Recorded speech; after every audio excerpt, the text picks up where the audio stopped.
Possibility, কারণ তাদের একটা বলার নাই, বোলিং একটা শট, এই জন্য আমরা পুরো কনফিডেন্স ছিলাম যে বরিশাল ম্যাচ জিতবে।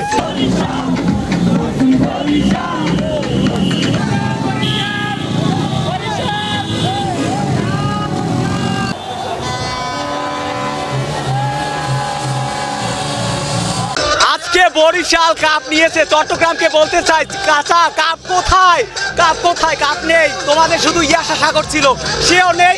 কাপ ছিল শেষ ভরসা, সেটাও নেই। এখন শুধুই কাপ কার, বরিশাল।